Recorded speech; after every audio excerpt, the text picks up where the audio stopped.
Y un bloque largo. La idea mía es que esté más de una hora conmigo hoy Héctor Yarade para hablar de un tema que es importante. Vamos a hablar de la fe, vamos a hablar de la iglesia, vamos a hablar del milagro, vamos a hablar de una enorme cantidad de cosas que yo creo que son interesantes y que él las puede explicar como nadie, porque muchas veces chocamos con gente que sabe muchísimo de un tema, pero que cuesta llegar, cuesta contarlo.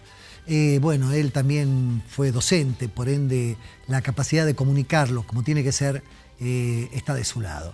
Héctor, muy buenas noches, muchísimas gracias por estar acá conmigo, ¿sí? Gracias por la invitación.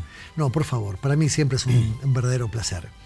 Se acerca el milagro, ya estamos en pleno rezo de la novena, y se acerca un momento que es increíble, que aquellas personas que no somos creyentes, nos acercamos y vemos, porque nos tocó cubrir algún día con cámaras, y se te van las lágrimas de ver el ingreso de las imágenes, por tanta gente saludando con el pañuelo, por tanta gente emocionada, es como que hay un clima especial. Yo lo comparo únicamente con ese clima navideño. Hablamos de un clima del milagro, milagrero, y un clima navideño. Pero este todavía es mucho más fuerte que el otro. Mucho más fuerte que el otro. Esa necesidad de estar con el otro y abrazarlo y saludarlo y desearle lo mejor, que luego se pierde, luego nos olvidamos, ¿no? Pero es una etapa muy, muy especial para los salteños. Contame, ¿cómo comienza el tema de las procesiones? ¿Desde cuándo arranca la idea de las procesiones en la Iglesia Católica y para qué sirven? Toda la gente dice, no, yo tengo que ir a la procesión, voy a ir a la procesión. Vienen de distintos lugares. Héctor, hay gente que viene de distintos países, son salteños y se comprometen a venir, no para Navidad, pero sí para estar en el milagro, quizás por algún pedido especial que le habrían hecho y una promesa que tienen que cumplir. Pero me gustaría saber desde cuándo arranca todo esto y por qué una persona tiene, un católico, un cristiano, marcha detrás de una imagen. Bueno, esto es muy interesante la pregunta que me acabas de hacer, porque lo que tenemos que hacer es ubicarnos en el tiempo con la época de Cristo. No había gente totalmente formada y además había mucha gente que no sabía leer, ¿no es cierto? Entonces, cuando la iglesia comienza a tratar de catequizar, se da cuenta que no es fácil catequizar a todo el mundo, porque no se les podía suministrar material para que lean, no entendían algunas cosas. Entonces la iglesia recurrió a varios elementos. El primero y más básico era el tema de los vitrós, que si bien es cierto que no son de la época de Cristo, ¿no es cierto?, sino que tenemos que trabajar el concepto a partir de la Edad Media, ¿no es cierto?, en los vitrós siempre servían para que los fieles pudieran entender, por ejemplo, los misterios del rosario. Entonces hay vitrós que tienen el primer misterio, el segundo misterio, el tercero. Esto es baja Edad Media, ¿no? Exactamente. Vos siempre tenés que ubicarte que en el 1200 claro, tenés a San Francisco Santo Tomás y a Santo Domingo. Ay, Santo Domingo. Santo Domingo de Guzmán, ¿no? Fundador de los dominicos. Entonces, ¿qué ocurre? Ellos se preocupan mucho por llegar a todos, ¿no?, con su mensaje, con su palabra. Bueno, hago una pequeña digresión acá, ¿no? A ver. En la época de San Francisco había uno de los frailes que era muy dotado para la predicación y para la catequesis, ¿no? O sea que todo lo que él decía era escuchado y vibraba de una forma especial en el corazón de las personas. Y en obediencia le piden a San Francisco, le pide a San Antonio, que es el orador de los franciscanos, que por favor no hiciera nada de la comunidad, que se dedicara solamente a preparar los sermones de acuerdo al día que correspondía, pero de todos los 3 ciclos, ¿no? Tenés un ciclo A, un ciclo B y un ciclo C. Cada ciclo dura un año dentro de la liturgia de la iglesia, ¿no? Y entonces en esos 3 ciclos vos lees todo el Nuevo Testamento relacionado con el Antiguo Testamento, ¿no? Entonces, en obediencia, San Antonio de Padua se dedica a hacer este trabajo y cuando termina va y le dice a San Francisco que ya había terminado con su trabajo, esto, este otro. Entonces le dice muy bien que por favor se lo trajera, que lo que iba a ser muy útil para todos sus hermanos, sobre todo porque habían algunos que no estaban, no habían estudiado teología. Recordemos que la orden de los franciscanos no era orden de sacerdotes, ¿no? Eran orden de laicos testimoniales, ¿no? Ellos querían...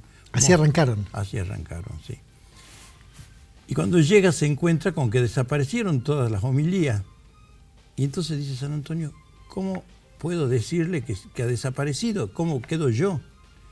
Entonces él quedó de rodillas, orando, dicen, de acuerdo a la tradición, que 12 horas. Y el que se lo había sacado, que también era un religioso de otra congregación, para venderlo a otra congregación, se arrepintió y volvió a devolvérselo, ¿no? Entonces, porque mucha gente dice, bueno, San Antonio es el patrono de las cosas perdidas. Si se pierde algo hay que pedirle a San Antonio, ¿no? Invocarlo a él, claro. Invocarlo a él, ¿no?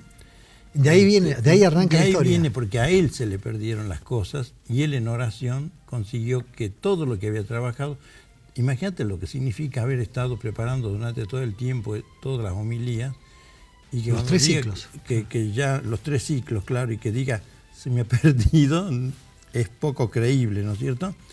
Entonces, por eso los franceses dicen, San Antonio bendito por tu niño chiquito, que aparezca prontito, ¿no? Porque dice que en algún momento se le manifestó el niño Jesús a San Antonio. Es una época del 1200, con los franciscanos sobre todo, donde hay una gran devoción al pesebre y al niño Dios, ¿no? Tanto es así que el primer pesebre que se hace es el que hace San Francisco, ¿no? Me hablas del 1200, también una época muy atravesada por los pobres hermanos del Templo de Salomón, los hermanos templarios. Y me estás hablando de Francia, que también es uno de los lugares donde mayor presencia de los 8 pétalos hay en muchísimas iglesias que son, justamente, sobreviven de aquella época. Claro, además no te olvides que es la época en que se trata de rescatar el Santo Sepulcro, ¿no? Bien. Entonces de ahí se peregrina. Entonces surgen los que te acompañan para que no te asalten, ¿no? Claro. Entonces, y surge el primer cheque al viajero. Es de ellos, surge claro. en esa época. Sí, sí, sí. Porque te dan un certificado de que vas a dejar la plata en tal lado y cuando llegas allá te la entregan, ¿no? Sí, esos eran los hermanos templarios, justamente.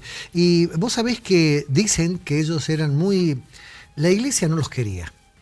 Dicen que el Papa no los quería. Es más, justamente cuando muere quemado Jacques de Molay, él dice, vos vas a morir antes de fin de año. Y vos también, le dice a Felipe el Hermoso y al Papa.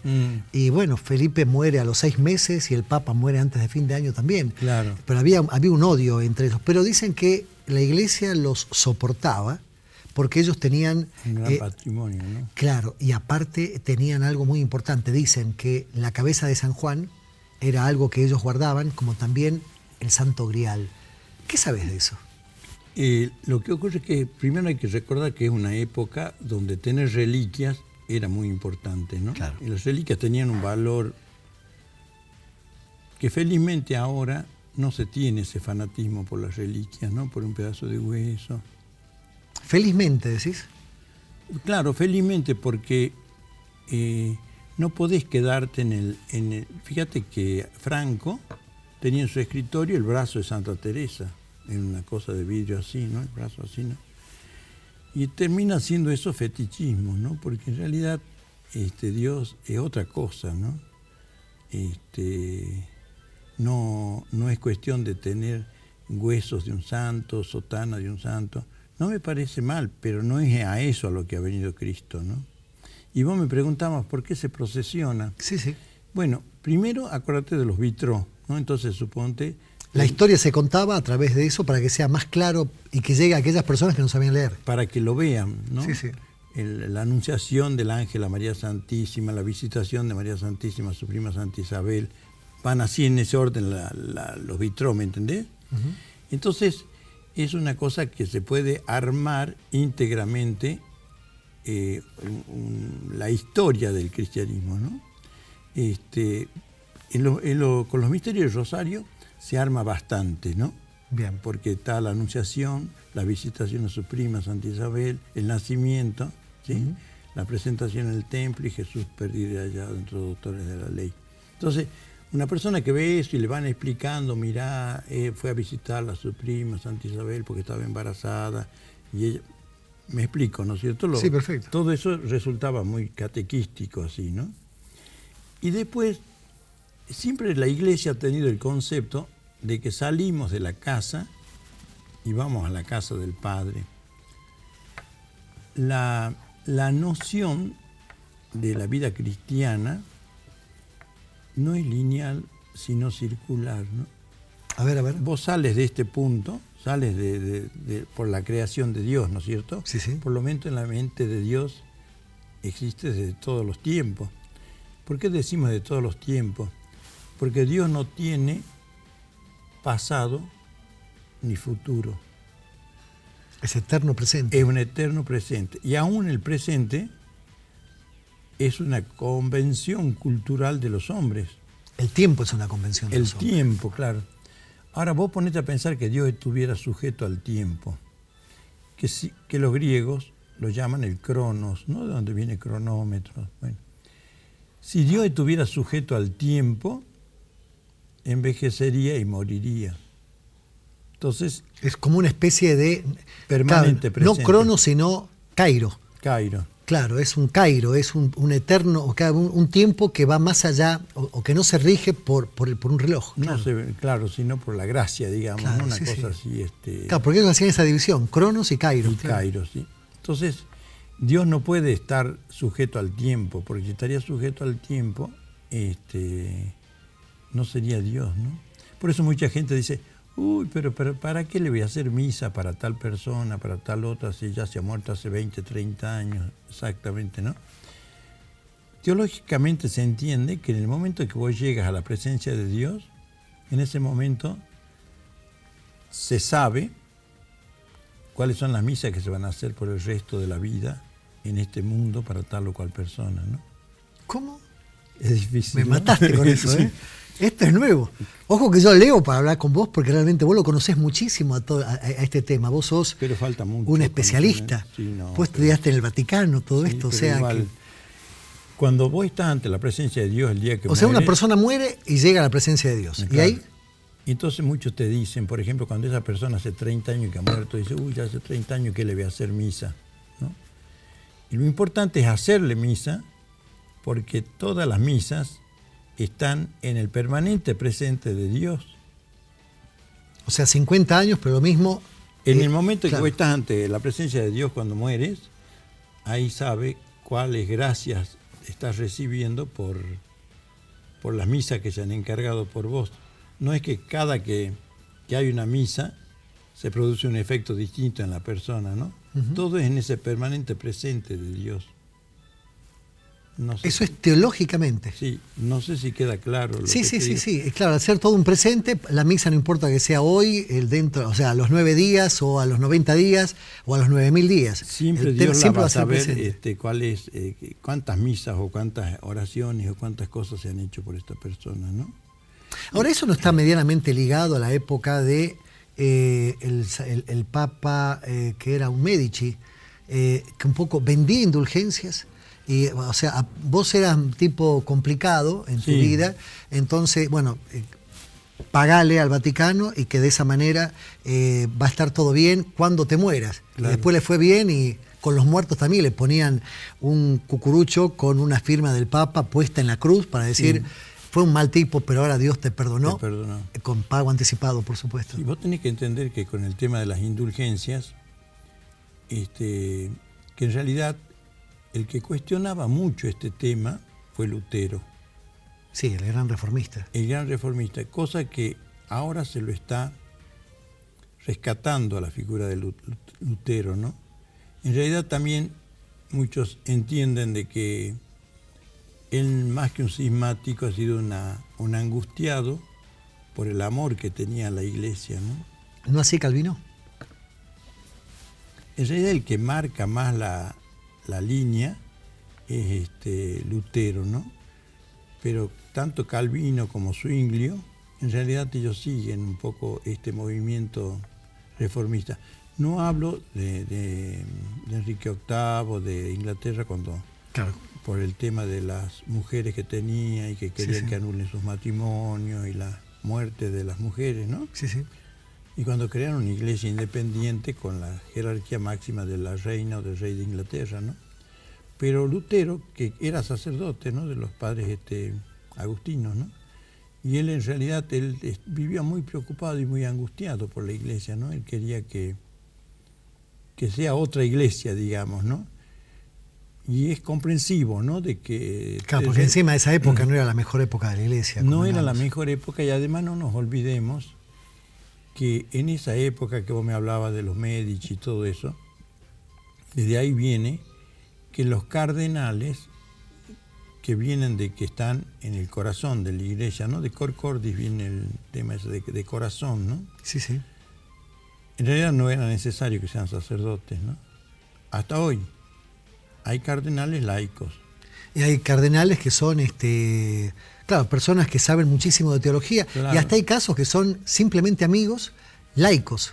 Claro, pero en la época de la familia de los Medici y todo eso, en este periodo que estamos hablando, se compraban los cargos de cardenales, ¿no? O se designaban para que no tengan un enfrentamiento con familias. Acuérdate que tenés la familia de los Medici, tenés la familia de los Colonna, tenés esas familias que en alguna medida tenían todo el poder, ¿no? Entonces, por ahí vos encontrabas que había un cardenal de 12 años, por ejemplo. Entonces, estaba para levantar la mano. Es que eran títulos nobiliarios. No eran títulos nobiliarios dentro de la jerarquía de la iglesia, ¿no? ¿Esto fue así hasta cuándo, más o menos? ¿Cuándo empezó a...? Hasta que cambió, acuérdate que al principio el Papa era rey. ¿Te acordás en la época de Garibaldi, Pío IX? Entonces, el Papa en alguna medida concentraba todo el poder, no solamente el poder eclesiástico, sino también el poder civil. Bien. Entonces después se comienzan a hacer las divisiones en Italia, porque antes... Claro, estaba el reino de Nápoles. Exacto. Sí, claro. Exacto, Sicilia. Entonces se van haciendo las divisiones y entonces se decía, bueno, que la iglesia se dedique nada más... La guerra de las dos espadas, ¿te acordás? Sí, la teoría de dos espadas. Hablas de poder secular y poder temporal. 1100 y pico. Exacto. Y entonces se trata en alguna medida de darle a cada uno su rol y su función. En eso la iglesia perdió muchos bienes y muchas cosas cuando tiene que ir a refugiarse ahí en esa... Era una parroquia, una simple parroquia era donde es el Vaticano actualmente, claro. ¿No?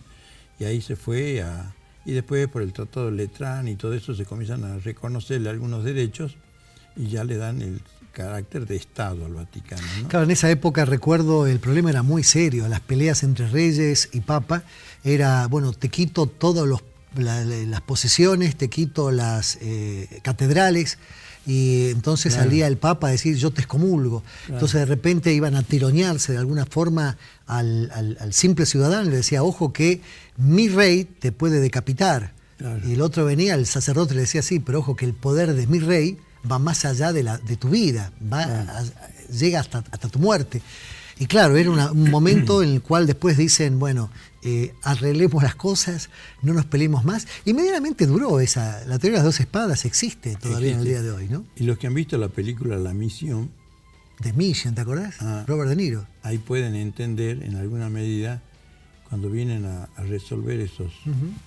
Según pensaban que los jesuitas iban a fundar un Estado dentro del propio Estado, ¿no?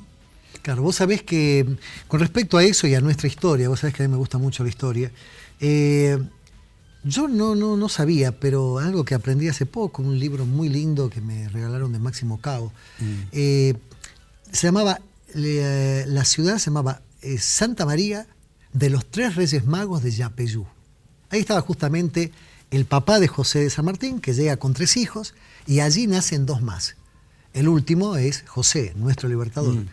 Vos sabés que justamente es en ese momento donde nace él y a los 4 años se tiene que ir.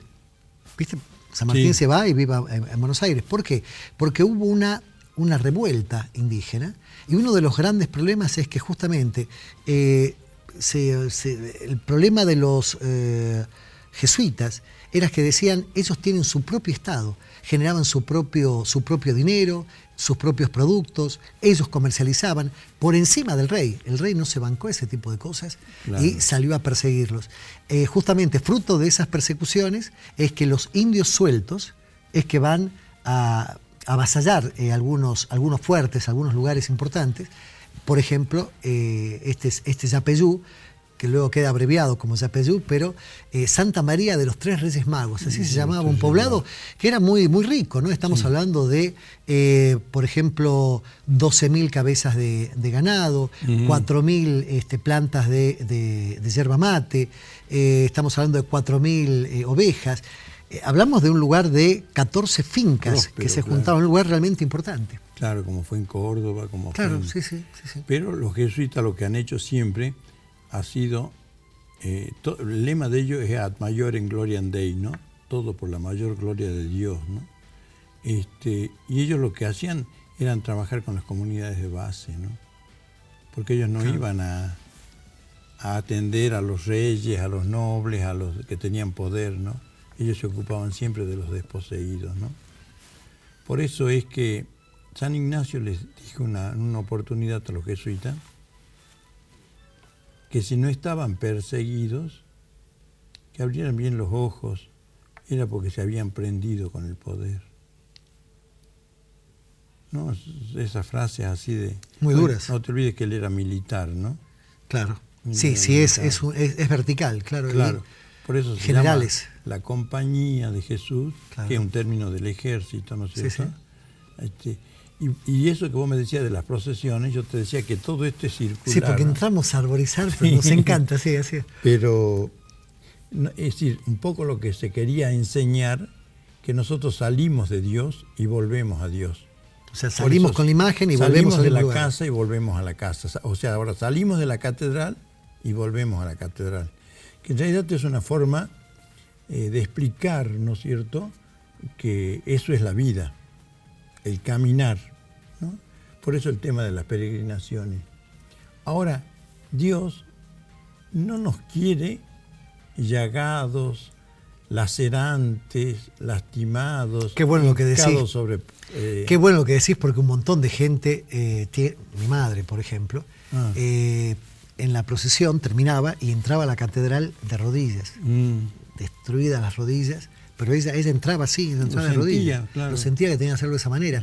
Y yo le decía, no, porque estás hablando de un Dios que es maligno, perverso, entonces, que disfruta mayor dolor, más me querés. Y justamente es lo contrario. No, porque nunca la convencí, ¿no? Es un Dios de la misericordia y del amor, ¿no? Por ejemplo, siempre me encantaría recalcar esto, ¿no? Vos no te vas a salvar por el número de novenas que has hecho, ni por el número de misa que has escuchado. Bien. Te vas a salvar solamente por cómo has amado al prójimo. Eso me costó mucho entenderlo, ¿no? Porque yo vengo de otra formación, otro palo, claro, del sacrificio, de la penitencia y todo eso. En el Evangelio hay una parte que dice, vení bendito de mi Padre, porque tuve hambre y me diste de comer, tuve sed y me diste de beber. Entonces dicen, pero ¿cuándo si nunca te vimos? Casualmente eso nos explicaba un teólogo en Roma, que en realidad los que se habían salvado no eran los cristianos. No lo conocían a Cristo, pero habían amado al prójimo. Habían visitado a los presos, habían dado de comer al hambriento, habían dado de beber al sediento. ¿Me explico, no? Perfecto. Vos sabés entonces, que... El sentido que si nosotros no llegamos a entender que Dios no sufre porque nosotros nos portamos mal, que Dios no llora, que las vírgenes no lloran, ¿por qué? Porque si llegamos a internalizar eso, destruimos la deidad. Porque una cosa... Claro, Dios está por encima. Está por encima de esa cosa nuestra, ¿me entendés? Y que Dios castiga. Si Dios castigara, no sería Dios. Lógico. Y si Dios dejara de amarte, no sería Dios. Y si Dios sufriera o llorara, No sería Dios. no sería Dios, ¿no?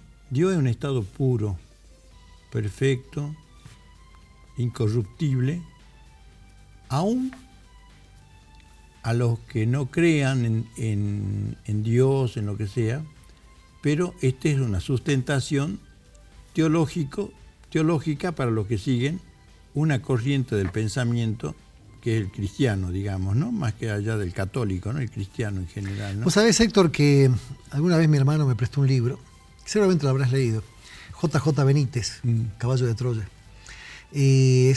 Son 7 libros más o menos, pero bueno, el primero, libros gordos de 700 y pico de páginas. Hay un momento en el cual agarra y le dice algo que es muy fuerte, ¿no?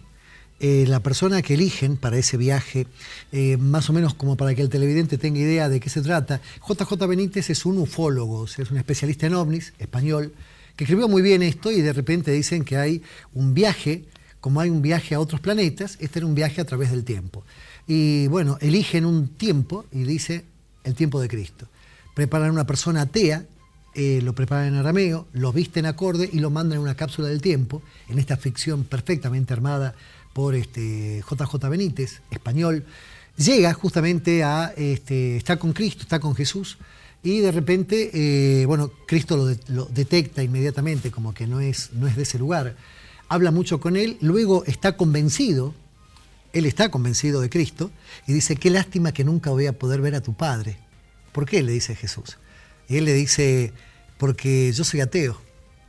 Y él le dijo, y nunca fui a una iglesia. Entonces Jesús le dice, ¿y quién te dijo a vos que para estar en presencia de mi Padre tenés que entrar a través de una institución política como es la iglesia? Es muy fuerte. No, y además lo dice claramente Sí. Jesús a la samaritana cuando le pide agua, ¿no? Y dice, pero ¿cómo me pides agua vos que sos? Bueno, ha visto que habían algunos problemas de... Y él dice, no es necesario ir ni a tal templo ni a tal otro templo. Ustedes son los templos. Y eso es un poco lo que sería bueno transmitir, ¿no? Que no se desesperen por entrar a la catedral, a Pechones, a todo eso, porque el Señor nos está mirando aún en el lugar más recóndito que estamos, ¿no?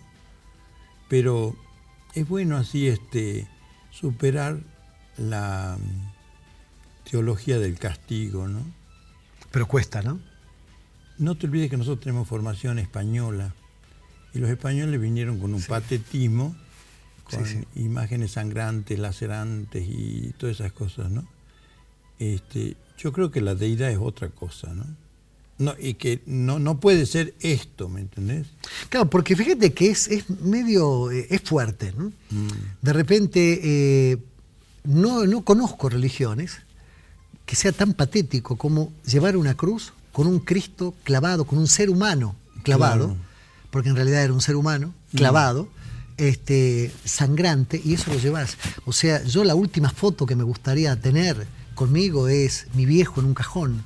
Claro. No me gustaría, no, lo tengo una foto cuando está conmigo, cuando está con mis críos, no sé, pero no una foto de mi padre muerto. Sin embargo, nosotros llevamos una cruz y la portamos, y es un símbolo. Yo me quedo con el anterior, con el pez, por ejemplo. Claro. Me parece mucho más abarcativo, y menos duro. Fíjate que en el Antiguo Testamento le pide Dios, entre comillas, a Abraham que lleve a su único hijo Isaac y lo sacrifique. En realidad esto es una cosa figurada, que sería buenísimo que todos los sacerdotes lo expliquen y que digan que este era un relato que ya venía del pueblo sumerio. Era mucho más largo. Hasta esa época se hacían sacrificios humanos. Entonces cuando el ángel impide que se lo sacrifique a Isaac, lo que se quiere es enseñar a la gente de que Dios no quiere sacrificios humanos, ¿no? Entonces, todo lo que sea oriental, vos tenés que preguntarte qué me quieren decir acá. Vos no leas literalmente nada que sea oriental, pues todo es simbólico. Claro. Eso cuando dice vinieron 2 ángeles, 3 ángeles, es porque en esta concepción todo el que llegaba, el forastero, el peregrino, todo eso, eran considerados como enviados de Dios, ¿no? Y por eso se los recibía. Y por eso esa cosa hospitalaria de los árabes que te dan comida y te ofrecen muchas cosas, porque eso es casi una cosa religiosa, ¿no? Pero es simbólico, ¿no? No es que es eso. Que no es textual, no tiene que leerlo a nivel textual. Lógico. Y si vos lees de Abraham Isaac, vos ponete a pensar que Dios, que es puro amor, le pida a una persona que le costó tanto tener un hijo y que tiene un único hijo, que Dios se lo ponga a prueba de esa manera, claro. Dios no nos pone a prueba, ¿sí? Él es puro amor, ¿no? Quizás nos pueda corregir, digamos, ¿no? O quizás... ¿Quién toquetea todo eso como para meterle miedo? Porque, por ejemplo, uno de los preceptos, temor de Dios, yo nunca lo entendí. O sea, vos decís, a tu viejo tenés que amarlo, y pues ya parece algo de bien finales del 1400, ¿no? Pero parece de Niccolo Maquiavelo, pero a tu padre tenés que amarlo o tenés que temerle. Al príncipe decía él, hay que amarlo o hay que temerle, decía Maquiavelo. Pero a mí no me gustaría respetar a mi viejo por temor a que me pegue, sino respetarlo para no hacerlo sentir mal, básicamente es eso. Entonces la idea de que es tan elemental, porque si haces las cosas mal, bueno, y el temor que le tenés que tener a ese ogro que te está viendo todo y que te va a castigar, el obrar por castigo, por reacción al castigo, es una cosa muy fea, ¿no? Sí, sobre todo que la psiquiatría ha hecho un estudio y una estadística que un gran porcentaje de la población que recurre a estos tipos de tratamiento es por un problema de culpa, y esa culpa transmitida por la religión, ¿no? Porque no se transmite a través de la doctrina del amor y de la misericordia, ¿no? Sino con ese Dios que está como con una libretita todo el tiempo anotando todo lo que hacen todos, ¿no? Dios es puro amor, ¿no? Vos sabés que yo cuando escuchaba, por ejemplo, relatos que marcaban un Rasputín, el monje Rasputín que se laceraba, se golpeaba, quedar la espalda totalmente, un sangrerío total, no lo entendía. Y luego cuando veía que había gente del Opus que se colocaba un silice, creo que se llama. Silicio, sí. Claro, de lastimarse y apretarse para sufrir, porque el sufrir era bueno. No entendí que eso pueda llegar a formar parte de la obra, del Opus, de la obra. O sea, del nombre es medio soberbio. Vos pensás en la obra del Opus, déjalo ahí. Pero pensá si la obra de Dios te puede pedir que te laceres el cuerpo que Él te ha dado. Jamás. Que es templo del Espíritu Santo, ¿no? Que es el propio templo que se lo dice Cristo a la samaritana, ¿no? O sea, yo creo que la gente debe tratar de vivir en alegría, con el gozo de saber que hay, mira, en el gloria, dice, gloria a Dios en el cielo y en la tierra paz a los hombres que ama el Señor. No que nosotros lo amamos a Él. Él ama, ¿me entendés? Porque Él ama antes que nosotros. Tanto nos ama que además nos dio la vida, ¿no? Héctor, vos dijiste, creo que en el último programa, dijiste esta iglesia santa y prostituta. Y suena muy fuerte porque evidentemente sos una persona, ex juez, semejante abogado, que estudió allá justamente en el Vaticano. No era cualquiera que lo decía. Me gustaría volver después del corte, porque ya pasaron más de 30 minutos. 35 minutos exactamente ya pasó de este diálogo. Hacemos un corte, cumplimos con la tanda comercial y seguimos hablando del tema, ¿te parece? Muy bien. Bien, corte entonces, señor director, ya volvemos con la segunda parte de esta entrevista con Héctor Yarade. Está apasionante el tema, ¿no? Seguramente usted esperaba que pase todo rápido como para seguir hablando del tema. Habíamos quedado, Héctor, en que en la última vez que nos juntamos aquí en Entre Columnas, dijiste una frase que pegó en todos lados y replicó en todos lados. La iglesia, santa y prostituta. Contame. Tenemos que ubicarnos en el 350 de la era cristiana, ¿no? Nicea. Claro. Pero ahí la figura principal es San Agustín. Bien. Recuerda que San Agustín sigue a Platón, ¿no? Es idealista. Y Santo Tomás sigue a Aristóteles. Esas son las dos grandes vías con que se abre las corrientes de la Iglesia católica, ¿no? Seguías a Santo Tomás o seguías a Agustín, ¿no? San Agustín ha sido un hombre de una vida muy promiscua, con una vida bastante licenciosa, con hijos y cosas por el estilo. Y su madre, Santa Mónica, vivió en oración permanente por la conversión de este hijo, ¿no? En un momento, él es de África, ¿no? Por ahí nosotros lo asociamos como que fuera italiano, cosas así, pero no, es de África, ¿no? Y él tuvo un compromiso muy fuerte cuando se convirtió, que convierte grande, pero pensá que grande en esa época... 30 años era grande, claro, porque vivías eso, 30, claro. 40 años como mucho. Y él realmente fue un gran estudioso de la Iglesia, ¿no? Comenzó así, el obispo lo comenzó a preparar, a formar y todo eso. Entonces, él decía, él siempre trabaja con la naturaleza humana y con la naturaleza divina, ¿no?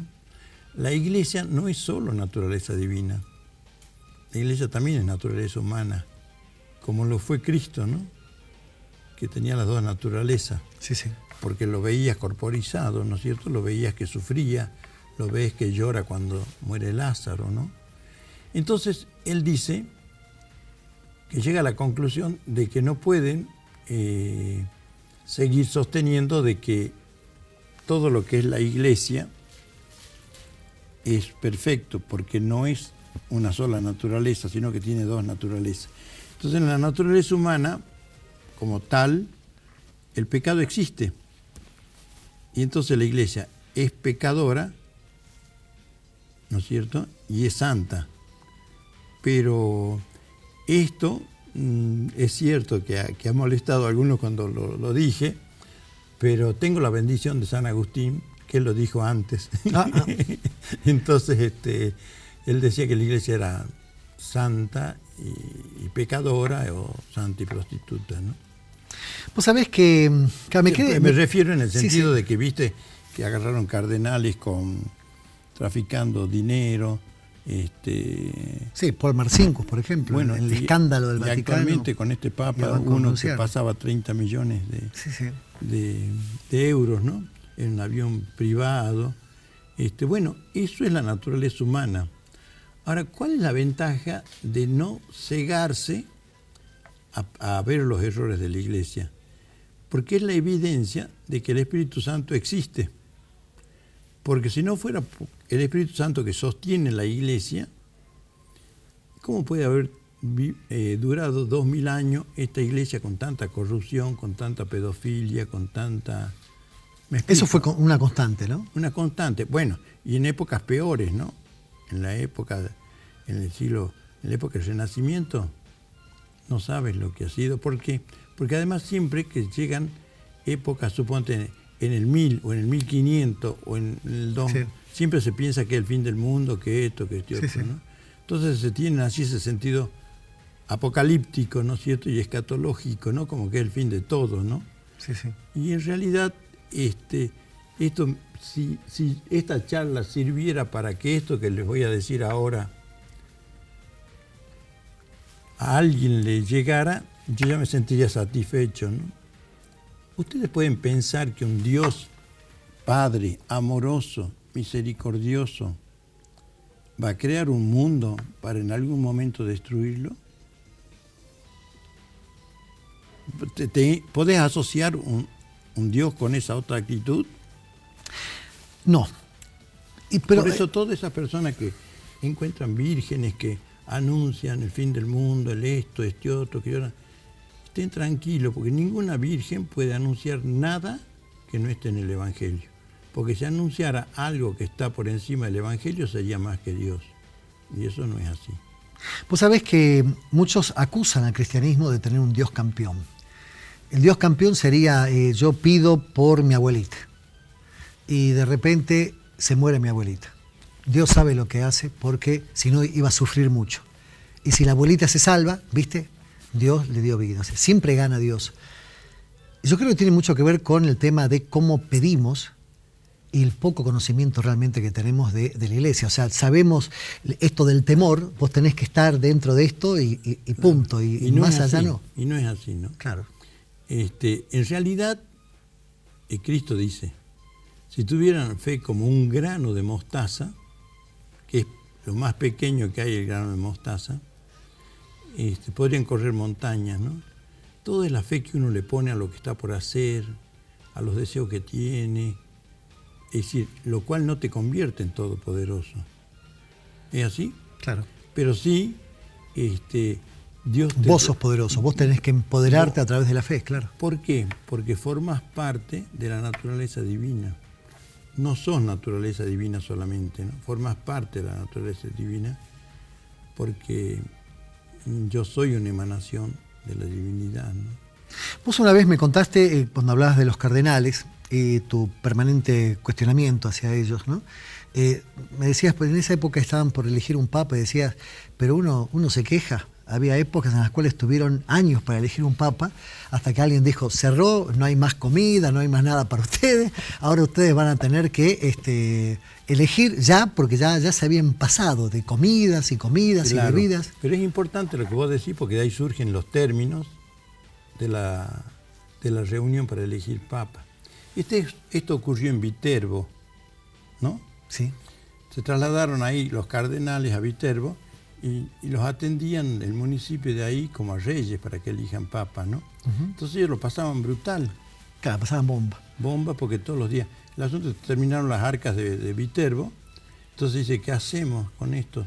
Y bueno, después de tantos meses y años que están acá discutiendo y no eligen papa, que son 13 o 14, por decir una cosa así, no recuerdo exactamente el número, le echemos llave, para que no salgan, para que trabajen. Entonces, de ahí viene el cónclave. Conclave, con llave. Con llave, claro.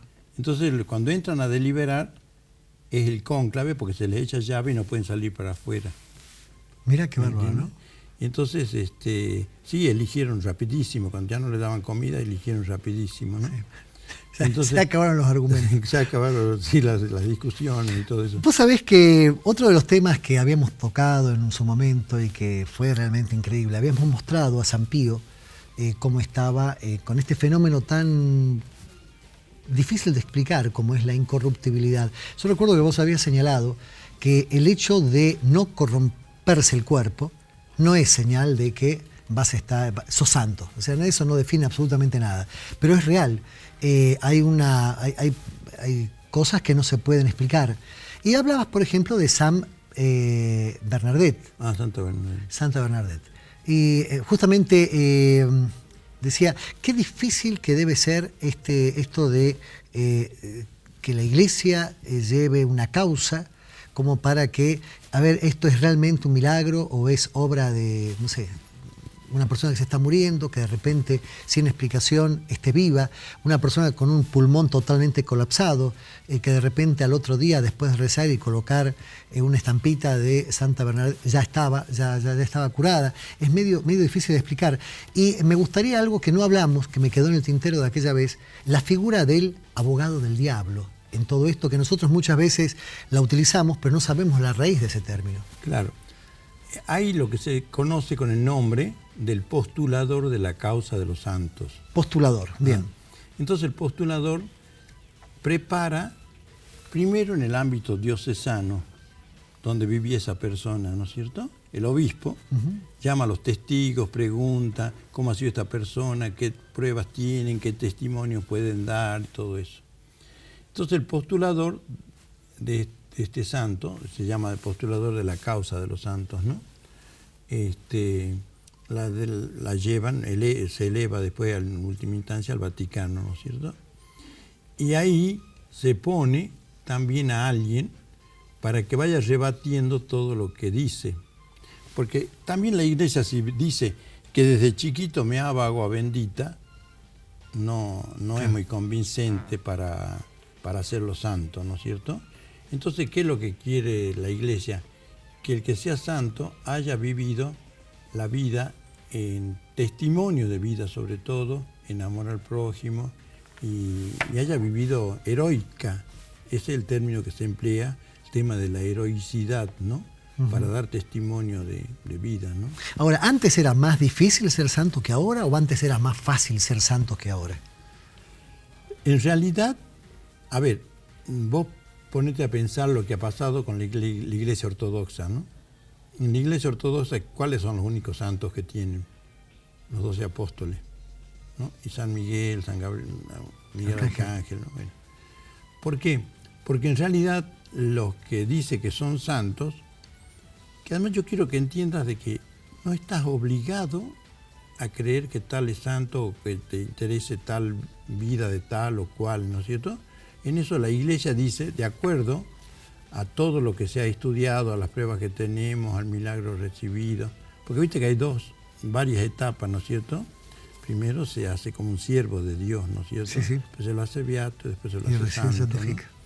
Y se piden los milagros, y ahí tienen que intervenir médicos, tienen que intervenir profesionales especializados en el tema, pero siempre hay uno que va rebatiendo, ¿no? Se te dice, no, pero es que esto no es así, porque mire, se curó no por eso, sino porque hizo un tratamiento alopático Claro. por decirte, ¿no? Un ejemplo, ¿no?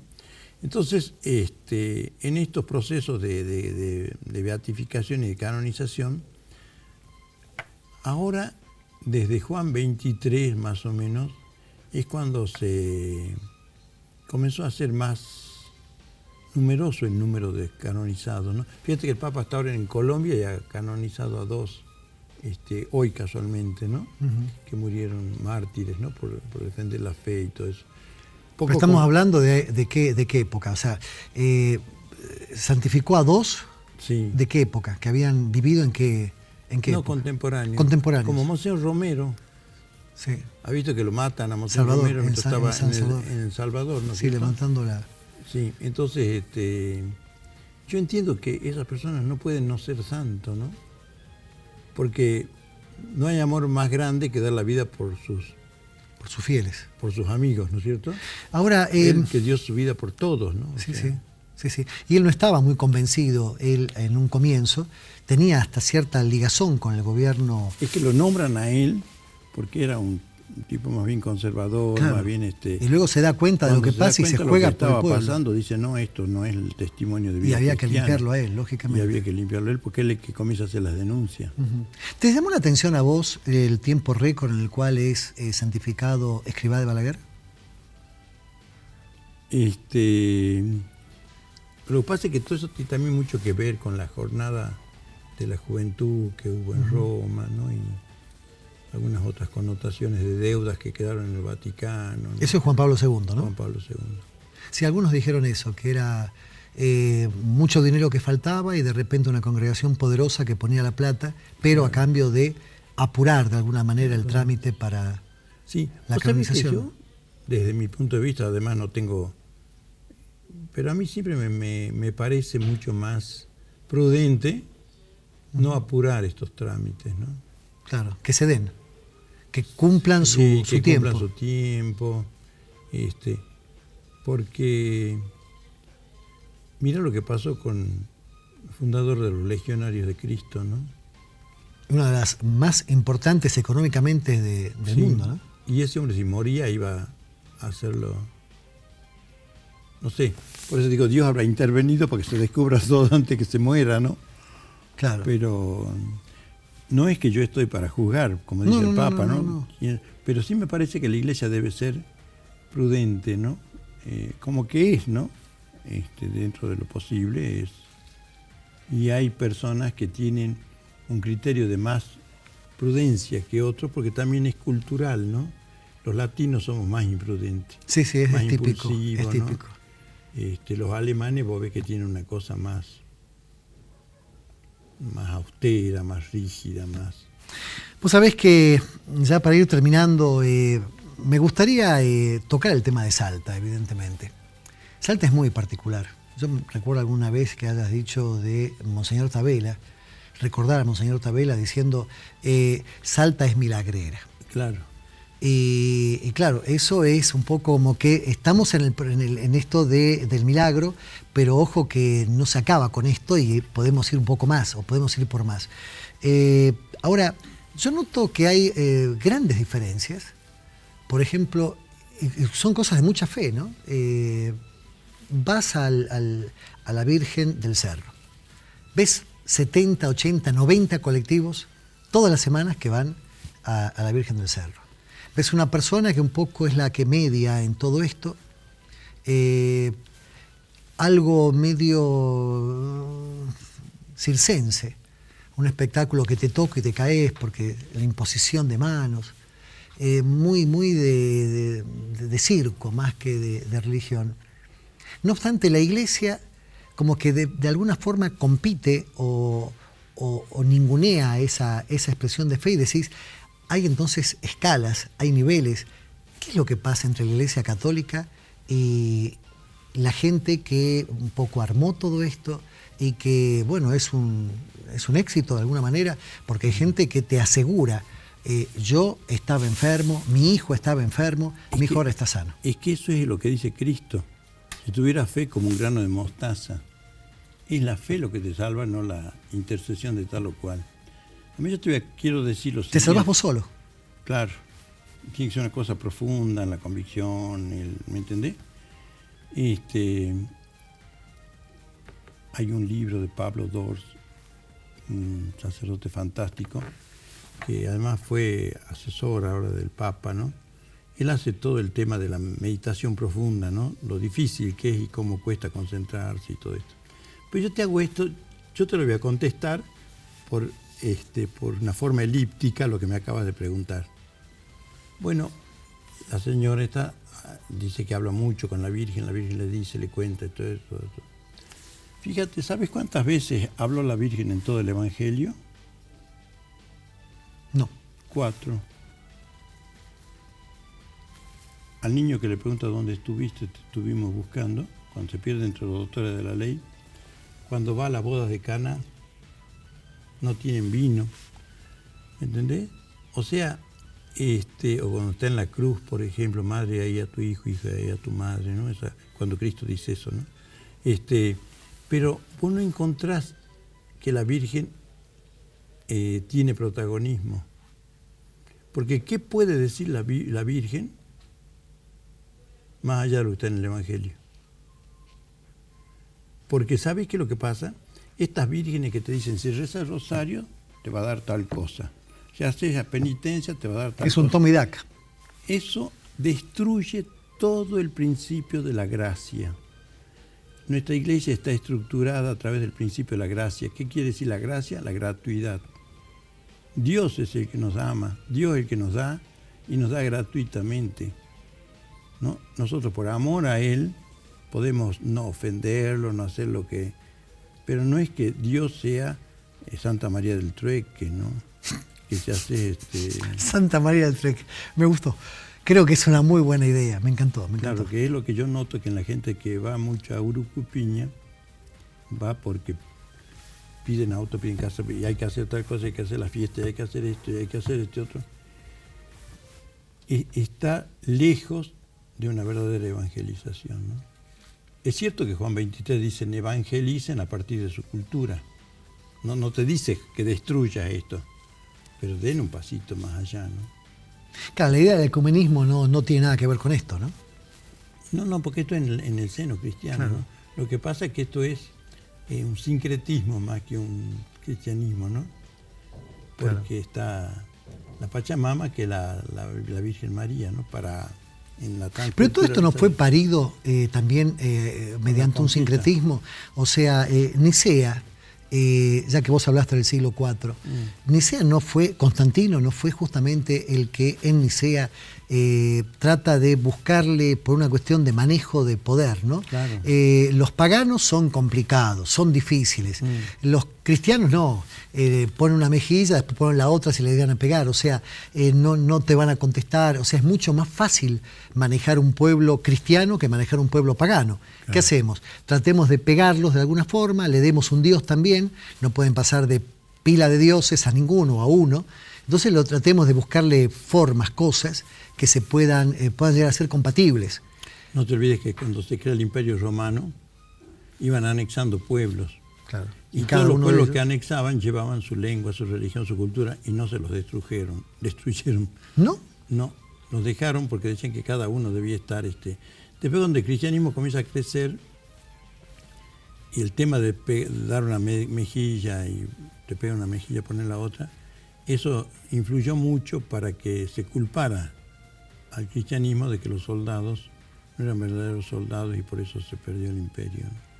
Vos sabés que hay algo de Kennedy que me impactó muchísimo, primer presidente católico en un país protestante, y de repente cómo la gente esperaba el contacto de él con el Santo Padre cuando el Papa le da la mano, que él teóricamente tenía que arrodillarse y besar su anillo, sí. Él le da la mano nomás, y cómo el pueblo estaba mirando esas imágenes casi en cámara lenta, decir, ¿qué hace? ¿Qué hace? Y lo saluda, y ellos se quedaron tranquilos, dijeron, mi presidente no va a poner la iglesia por encima del Estado. Claro, son dos jefes un símbolo, de Estado, ¿no? Son dos claro, jefes de Estado. Un símbolo, ¿no? Claro, eso me parece muy bien.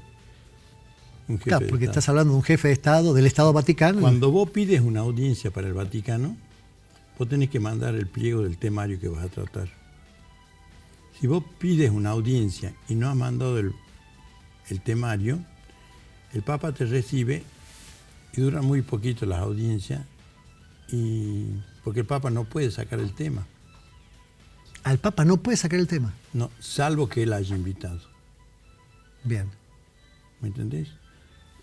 Te estoy diciendo elípticamente algunas cosas y creo que muchas. Me puedes entender, ¿no? Sí, sí. Si él te invita, sí puede decirte, mire, yo quiero que trabajemos sobre el medio ambiente, sobre la ecología, está bien. Pero cuando te han pedido una audiencia y quieren que el trato no sea, que sea protocolar, no puede hablar.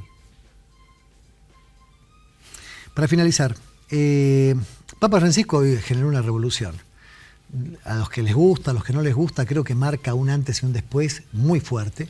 No puede aparecer el próximo Papa diciendo, bueno, a ver, mis mocasines rojos, a ver la cadenita de oro. O sea, marcó un antes y un después, creo que va a ser fuerte.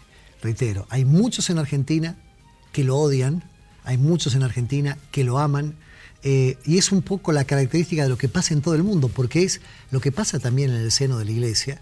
Hay gente que sé que reza para que se muera. Para que se muera. No, o sea, un obispo está haciendo un novenario en el sur de Italia. Para sí, en Italia, claro. Y bueno, si llega a entrar un novenario, si sí, ganan un conservador, va a querer volver atrás, ¿no? Es muy difícil ya volver atrás, ¿no? Porque ya entró otro aire nuevo. Vino una gente de España relacionado con familias de acá de la Argentina, no por mi lado de sangre, sino por lazos políticos. Y le digo, ¿qué tal lo pasaste? ¿Te vas bien? Todo esto y otro. No, dice, me voy a reflexionar en España sobre mi visita a Salta. Y le digo, ¿por qué? Porque me he dado cuenta que acá no se puede hablar bien del Papa ni mal de Macri. ¿Me entendés? Qué problema, ¿no? Pero qué síntesis más... maravillosa. Porque se han mezclado las dos espadas. Se han mezclado las dos espadas. Claro. ¿Pero quién tuvo la culpa de eso? ¿El gesto del Papa de no aceptación? Es que él no puede. Porque viste que la gente le miraba y decía, pero mira con qué cara así, pero seria. No mandarlo en el pliego de temas que iba a tocar. Claro. ¿Me entendés? Él no puede, si quería que sea protocolar, él no puede decir, ¿de qué vamos a hablar? ¿Qué te parece? Hagamos una asadita, claro, no es Mirta tomemos un Legrand. mate. ¿Ah? No es Mirta Legrand, evidentemente. Claro, claro. Hay cosas que muchos no saben, pero hay cosas que son del protocolo que son muy terribles, ¿no? Sí, encima ese día que llega él, se le muere la secretaria del Papa, ¿no? No, fue un mal día. Fue un mal día, ¿no? Que él estaba muy angustiado, muy triste. Pero al margen de eso, te digo, esto es lo que se debe hacer. Si vos pides una audiencia, vos tenés que decir... Vamos a hablar de esto. Vamos a hablar de esto. Es porque se arma todo un equipo y se lo prepara también al Papa para saber de los temas que se van a tocar, ¿no? Héctor, yo te agradezco muchísimo. Fue una charla increíble y podríamos estar una hora más charlando, ¿no? Yo te agradezco mucho realmente y tenemos que hacerlo más seguido esto porque realmente hablar, primero con una persona que conoce tanto de la iglesia, y así descarnadamente, sin apasionamientos, yo creo que es importante para todas aquellas personas que malinterpretan lo que es la iglesia, algunos desde la ignorancia, como es mi caso, y otros conociendo, toqueteándolo como para sacar algunos algún pedazo de favores en todo esto. Ahora yo te quiero decir y quiero que la audiencia entienda que el hecho que conozca estas cosas no soy testimonio de vida cristiana, ¿no? Soy uno más del montón. Bien, perfecto. Héctor, yo te agradezco muchísimo. Al contrario, un gusto. Muy agradecido.